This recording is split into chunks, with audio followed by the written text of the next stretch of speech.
All right, Senior Bowl, everything related to the draft right now. We are deep into it now at this point. Everybody says the combine, the draft, everything starts with the draft at Mobile, Alabama. So that's what's going on right now. Senior Bowl, the game will be this next weekend. And everything's lining up there. One of the big things you can see right there, Ian Cunningham is there with Ryan Poles. I think they said 14 or 15 scouts are there with both of them. So the whole all hands on deck for this type of situation. If you're not familiar with the Senior Bowl, this is where it starts. And some players who weren't expected to be there are there. So I've got Walter Nolen as one of my top standouts so far, just because he's there and showed up.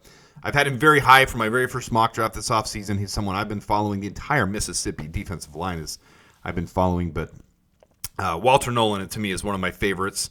Nose tackle / 3-tech. He can play both. And yes, I understand we already have Gervon Dexter. We'll get into that. But these guys are both there. They're there. They're down checking out the Senior Bowl, watching. This is them watching the offense versus the defensive line guys. So watching everyone there. So it'll be interesting to see how this all comes to fruition, comes forward. From the 33rd team, from Tyler Brook, this is some of the top standouts he had from day one. Gray Zabel, Anthony Belton, Jalen Noel, Elijah Arroyo, Jack Beck, Omar Norman-Lott, Maxwell Harrison. Those are some of those names are ones you've seen me bring up on the channel, bring up in mock drafts, bring up in analysis videos for different positions. So you'll be familiar with some of them. Some of them are standing out more than I had them before, like Jalen Noel really standing out. Some not on this list, or some that I have. Ricky White, I've brought up on my channel quite a bit. He's had an exceptional route running day as well. I'll get to Tez Johnson. I don't know why they didn't list Tez Johnson, but he's one of my biggest standouts so far from this first couple of days. Omar Norman-Lott, someone we mentioned I wasn't as high on. I'm getting higher now. You're going to see my biggest one I'm higher on now. It's probably Mike Green. I said openly on this channel, Mike Green is a good athlete who put up eye-boggling stats, but coming from Marshall, I didn't know how he would translate against tougher competition. Well, he had a rep today and you have to take these things in a vacuum because there's more than just one rep to be played. You take their whole body of work, take their stats, take the figures, take everything, and you compile it together. But when you have a play like this where you run someone over, I'll show that play in just a minute, you start to take notice of that. Other players like Tyler Batty from BYU, defensive end, doing very well. Efton Chisholm from Eastern Washington, the wide receiver, looking like he could be a day 2 wide receiver in this draft. He could boost his stock big time. So let's get into a couple of these guys, though. First one I would do want to highlight is Walter Nolen. Brought him up before. Excellent year. I mean, absolutely excellent year for Mississippi. Let me move that back down. So 6 sacks on the year, 35 total pressures on 362 pass rush opportunities from the interior defensive line is really good. Came in a little bit heavier than they expected. He was listed at 280, 285 before, which is good 3-tech size, but not the best for nose tackle. You want those guys to be right around 300 pounds, but Walter Nolen has such burst and get off. He stays low with his pad level. He does everything right at both positions, nose tackle and 3-tech. So he would be very, very solid to have at either position. You could pull Gervon Dexter out on certain plays to defensive end if you need to, with the way Gervon Dexter moves as well. Have Walter Nolen shift from nose tackle to 3-tech. I mean, you can do so many things with a optimal lineup, these guys, and we need help on the run. And Walter Nolen sheds blocks. He breaks through double teams. He does it way better than Andrew Billings, does it better than Gervon Dexter even. This is at the college level, so we'll see how it translates. But if you ever watch someone that it could translate, Walter Nolen is that guy that it really could translate with.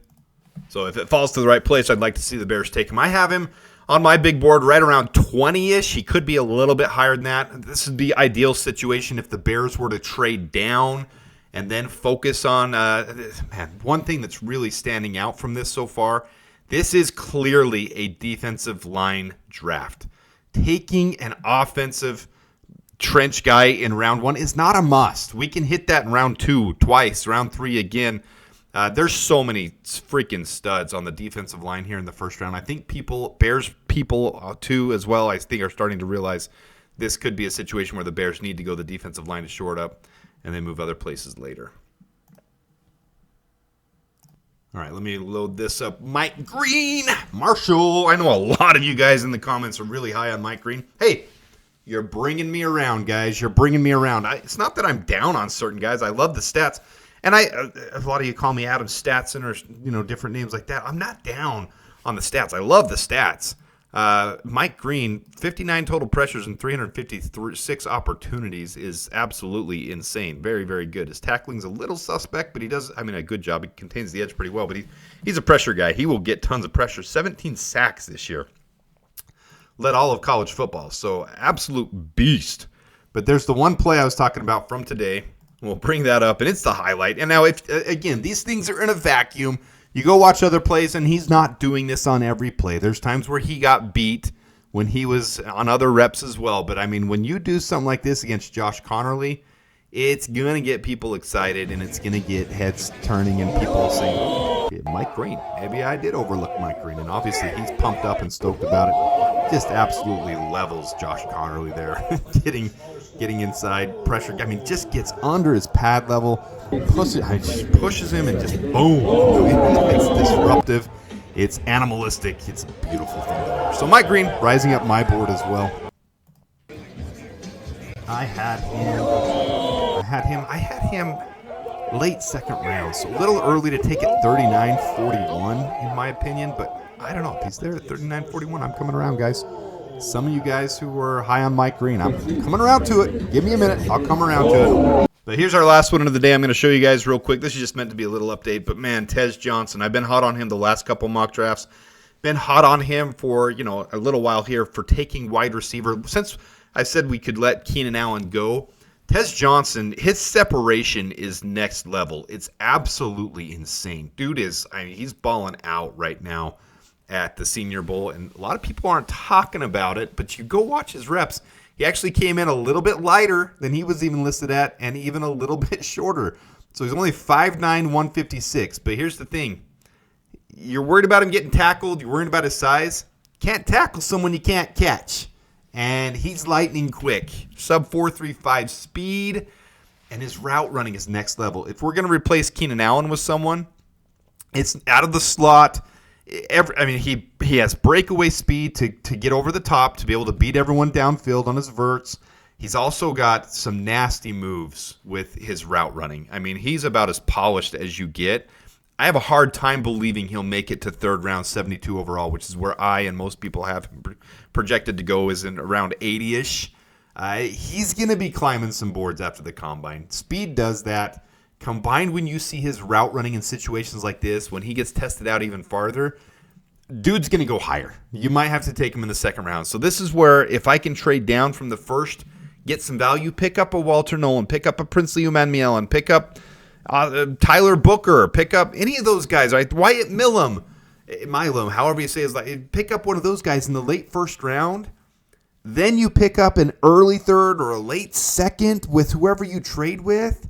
You pick up Tez Johnson there. Oh, I'm in heaven. Then you can take your running back in the third round. Pick up your, offensive line, defensive line in free agency, and then with both your second round picks. There's so many good second rounders. So many good ones. I can't express this. There's so many good ones. Tez Johnson is absolutely a man on fire. Just look at this route running up here. Just double juke and wide open. And now I'm going to burn you. And just every one of his plays here. Over got it. Oh, see it. Bye. Gone. Beep beep. Beep beep. Just look at these route running. If we're going to replace Keenan Allen, I think his adjustment to the NFL level would be very natural. Very natural. And I want Tez Johnson now. I know we got Rome. I know we got DJ. We do need a wide receiver 3, and it's a cheap option when you're picking someone up like this, and he gets that speed that Ben Johnson loves. He loves his speed, guys. He had it in Detroit. He's going to want it here. I'm really liking Tez Johnson. The size doesn't worry me. 5'9", 156. I'm not worried if he can be a burner and a speed guy.